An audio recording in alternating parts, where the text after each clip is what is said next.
Hey everybody, my name is Emil. Thank you so much for joining me today. I am a principal engineer with Conductor, and I want to talk to you about our data journey, from problems to performance. So before I move on to the meat of the presentation, I'd like to share with you real quick what Conductor is all about. So here's the deal. We are in the business of helping brands realize the full potential of their website. So the situation is organizations, they have a lot of valuable knowledge. And the goal of our products is to help marketers, product, and web teams harness the power of that wisdom and help people. And we do this in three ways, as you can see here. We've got website monitoring, we have content creation, we have an amazing AI writing assistant right there, and optimization and SEO and visibility in search engines. So, summing it up, we help you have a strong technical foundation, make great content, and make sure it is found. Now, what are we going to talk about today? So I'll discuss briefly where we're coming from, what the situation was before we started on the big data journey. Discuss our toughest challenge is just user-facing analytics. We'll show you how modeling challenges we overcame and how we did that. There's an example there for you. I will discuss query latency, query engines that we selected, and I will show you because we're not done with the data journey. Obviously, we still have some issues, and I will show you how we're going to resolve them through future POCs. And at the end, if there is time, I'm going to have some random dev advice for you because coming from the trenches, basically. Right. So, where are we coming from? I joined Conductor over a year ago, and I found a situation where we had numerous amount of services managing terabytes of their own data in Aurora, MySQL, and or Snowflake. The problems with that were already recognized, so plans for a unified data platform were already very much in motion, with the idea of the source of truth being a data lakehouse hosted on S3 and AWS, and with Hoodie, because we were already hosting on AWS anyway. Now, Hoodie was selected because it's very tweakable and well documented. There is a very nice blog post from Kyle from One House. Please check it out. And the challenge, though, because Hootie is so tweakable, to find the right combination of knobs and dials for our use case. That was difficult because even if it was well documented, we didn't know what the best practices were for what we wanted to do. And on top of this, we also managed our own Spark cluster on EMR, and that had some problems with that. If it runs out of memory, why was that the case, and all that stuff. So at some point, we were introduced to One House, and basically, with their offering overnight, we had a functioning data lake that covered most of our needs. And I mean, let's be honest, right? The needs are usually take the data from here, put it over there, possibly do some enrichment or transformation. It's really, on paper at least, not that complicated. So what we have now, and it's currently running in production very nicely. We have a cost-effective bring your own cloud managed Hootie and S3 Lakehouse. They also do Iceberg and all that. And what bring your own cloud means is we have a managed Spark running in our EKS in a Kubernetes cluster in our own VPC. So that means the data, unlike with Snowflake, does not leave our VPC. We have excellent support, and it's not just if something breaks, but we also got information and we were just taught on how to model for Hoodie and all these things. And we get automatic Hoodie table services such as compaction, deletion, all that stuff that you have to usually cron normally. And the glue sync, which is really great because then the second you ingest a table or a whole bunch of data, you immediately are able to query it in Athena. So with that, we had most of our data lake problems sort of like solved. Now we have to also query. Okay. So now what's our biggest problem, right? You can see on this slide we have reports, like a grid or your basic chart or things like that. And that is our biggest problem. How do we solve that so that it's fast enough for customers, right? So we need the data obviously for AI workloads, but there is no latency requirement for that. It can take as long as it needs to because model training is usually the one that takes longest. Then you have BI cases where you have query latency is a requirement, but you don't have like 100 analysts querying the data at the same time. And user interface reports, they unite both of them. You have to have low latency, so the query has to be fast, and you also have high concurrency because you have hundreds of users accessing these reports at the same time. So we had to like basically learn from scratch there. All of us coming from RDBMS world, where the common wisdom is, just stick it into Postgres. My God, you'll be fine with that for a long time. But how do you actually model for fast queries and big data? Yeah, read the books. Read Kimball, Winman, Giles, and of course Joe Rees. How do you model for fast queries? Like, this is the question that we were trying to solve, that we were trying to answer. Is even sub-second latency on hundreds of terabytes doable? Yeah, it is. We did that. I'll show you. Then is the common wisdom is to just denormalize. So you put copies of the data all over the place for each report one, and therefore you increase your storage, etc. But then, does that mean joins are bad? What about caching and workload management? And additionally, we had the requirement that we also have to mix in MySQL data because that's our transactional data.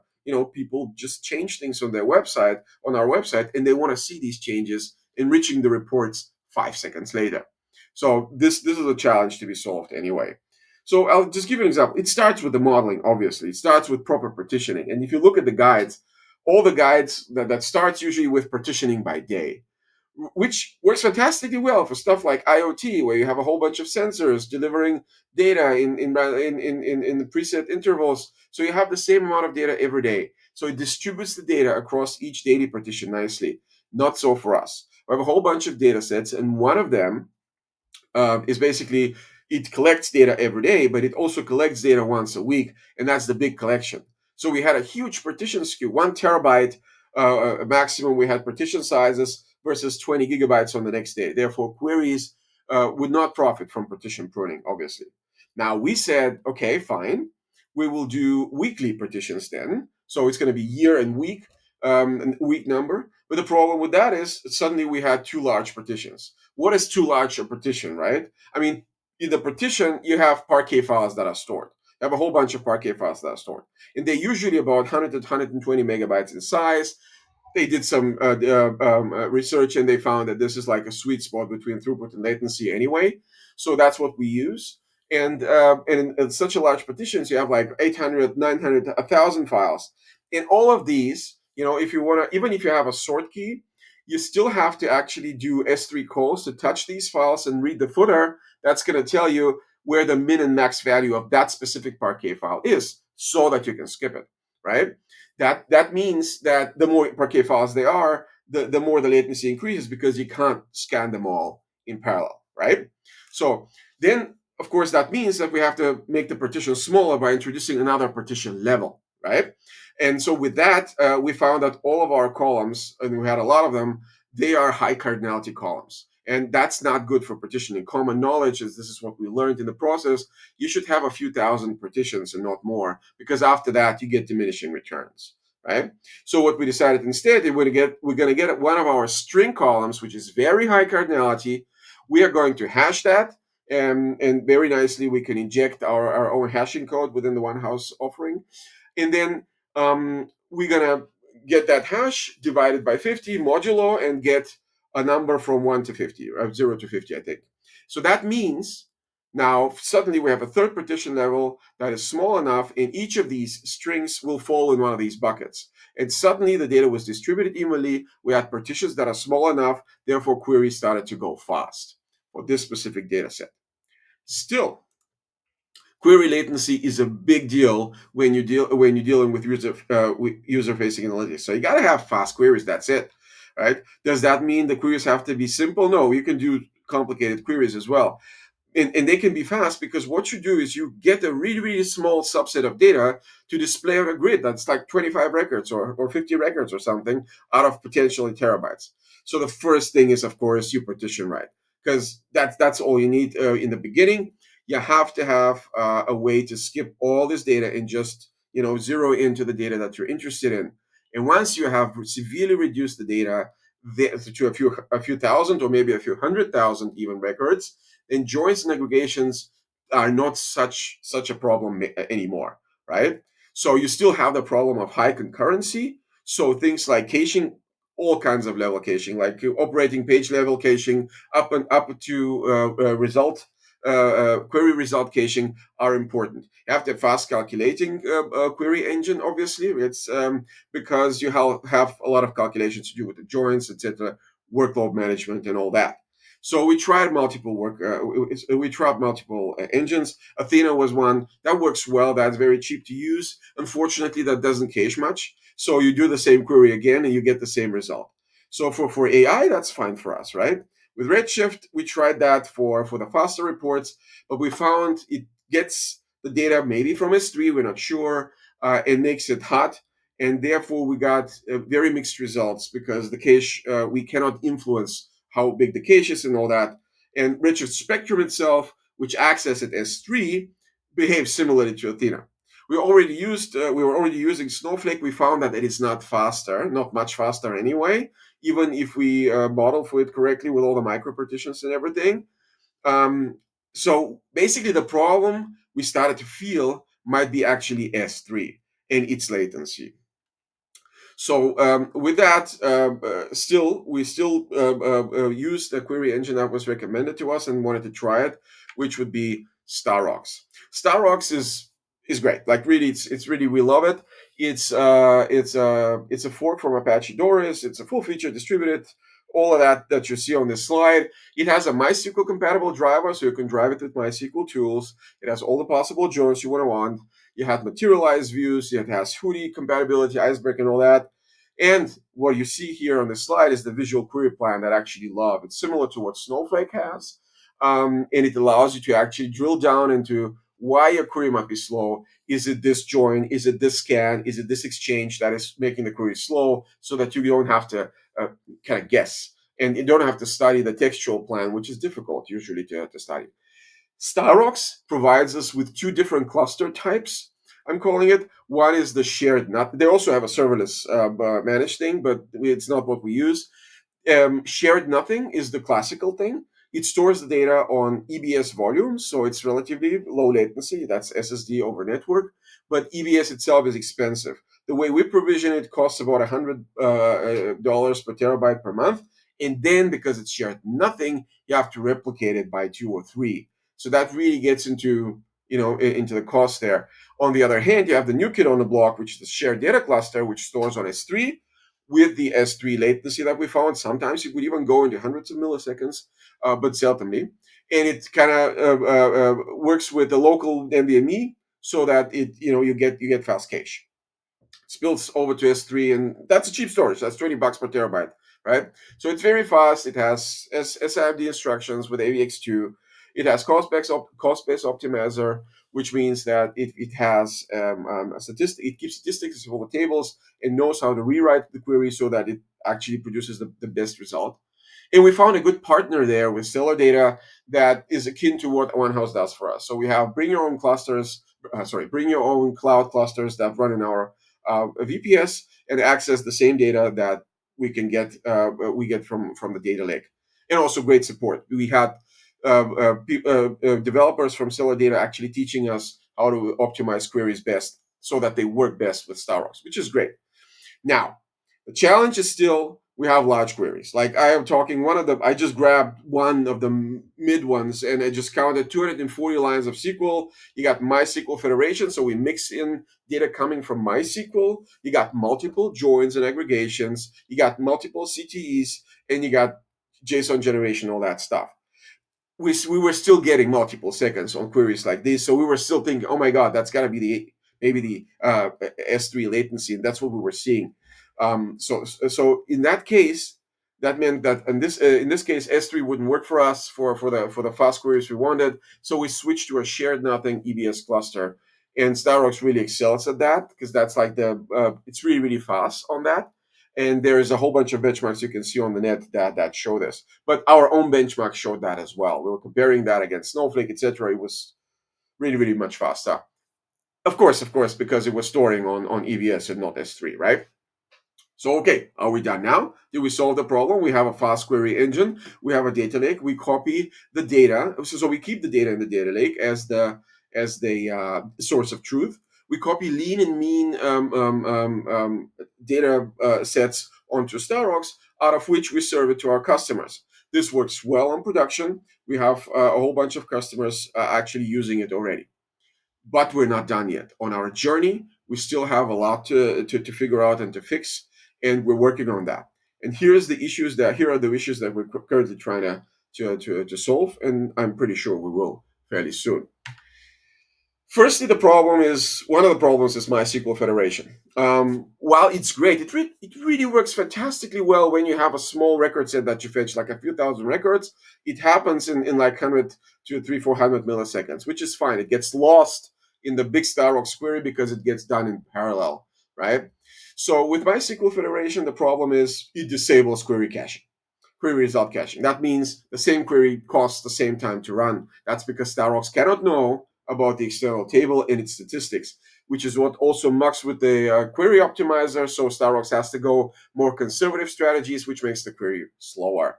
Again, fast refresh materialized views are also not doable with that because it always takes as long as it needs to fetch the data from MySQL. Now we are still growing, so we're going to have a lot more joins, a lot more. So we just keep combining data sets, which results in new joins. We have way more data, so we have to keep the costs with EBS in check, obviously there, because we got to be really careful to not overextend it. Shared nothing is somewhat inflexible in that regard because obviously you store EBS, and if you want to share the data, you have to host it all on the same cluster, which yes is distributed. You can increase it by adding more nodes, but it's not as flexible as if you have multiple clusters for multiple things. And of course, that also means that whenever we ingest data, which we do regularly, this impacts the live operation. So we mitigate this by using workload management with resource groups in Starox, and we can also set the queries that to spill to disk every time so they don't use any memory, even if they're slower. Okay, so what are we going to do to fix these things? Firstly, we're still developing our data platform. It's still growing. We add more APIs. We add more automation. We have a great tool now that allows you to actually code the ingestion in YAML, and that automatically creates a DAG within Airflow. It's very nice and allows everybody. They don't have to have Airflow knowledge or Python knowledge to actually ingest data and start querying it. That's very cool. We also plan some code generation for the custom transformers that we can include into our data lake. Now we want to avoid MySQL Federation, obviously, with Kafka CDC. We already do this. We have a Debezium setup the regular way. It pulls it checks the MySQL bin log. It stores the newly incoming data into Kafka topics, one for each data table that we're interested, and we ingest it like that in the data lake itself on S3. On Starox, that's a bit more problematic because of the freshness we require. So we can't just pull it from the data lake. It takes a minute or two to arrive. So we will have to use a Starox connector that we inject into Kafka Connect, and then from there, it'll push directly into Starox. This is one of the POCs that we'll be running. Another one that we will be running is that we want to just retry native Starox S3 to see because we have learned so much about query optimization, etc. And now we find that a lot of our queries are actually more CPU bound than they are IO bound. So we're feeling that it might actually work with S3, and if it does, this opens us up. We can have multiple clusters. Ingestion won't be a problem anymore because another cluster will be doing it, etc. So we'll try this. Remember how I said that so there's new features in Starox that we want to try. One of them being inverted full text index like Elasticsearch has. That would be amazing, really. And then remember how I said that you have to, if you scan a partition, you still have to read the footer of each parquet file to find out stuff like metadata like min max value so that you can skip it. Well, Hudi has the column stat index now that we will have very soon. And so with that, we should be able to avoid this step and further lower the latency when selecting from S3 on the data lake, because then we will just query, or the query engine itself will query the Hudi metadata index itself and will not do S3 calls, or so many S3 calls as needed. Now, one has also provided us with Smart SQL, which allows us a lot more options. Now we can join multiple tables into one and do all that beautiful stuff that wasn't available before. So both seller data and OneHouse are really adding more features, and we as power users are the first ones that test them and use them. It's really a fantastic time, I got to tell you. Now, one last slide before we complete, and that is random dev advice. I see I don't have so much time, so I'm going to just skip through that. Use DuckDB.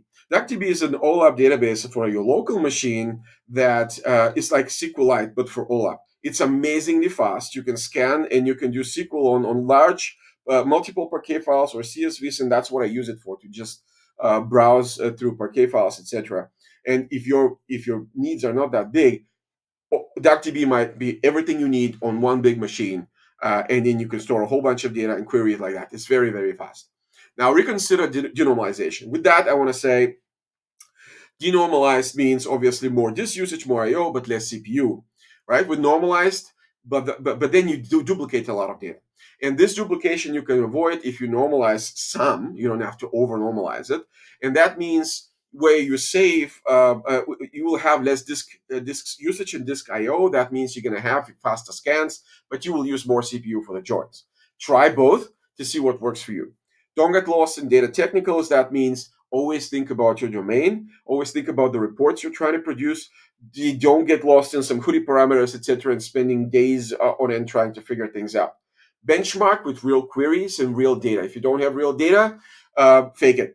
And with JMeter, JMeter is our tool that we use to actually do the performance testing, and we still do. We have suites there that we run, and the data you can fake easily with ChatGPT nowadays. You can have a Python scripts created that can generate any amount of fake data with just a few lines of prompt. Be mindful of compaction. Compaction is might be a big problem in LSM databases that basically store the data in a large LSM tree with star roxes, and all of them are, and then puts it in SS tables in the storage, and then these SS tables have to be also compacted in one big or in bigger Parquet files. This is a complex process that also deduplicates it, but that takes a lot of CPU and I/O. So be mindful of this. If your cluster is doing something weird, it could be compaction. So you need to be aware and you need to plan better for this. So more capacity for the cluster, etc. So if it shows as ingested, might not be ingested, it might be ready to query, but you still have to compact it at some point in order for it to be quick and fast to query and use less space. Don't join big strings. That's clear. Convert integer looking like strings into big int or large int, or use non-crypto hashes like XSH 128.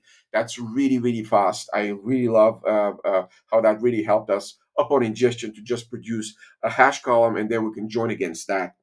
And last thing I discovered like a week ago, thank you, Sam, for recommending it.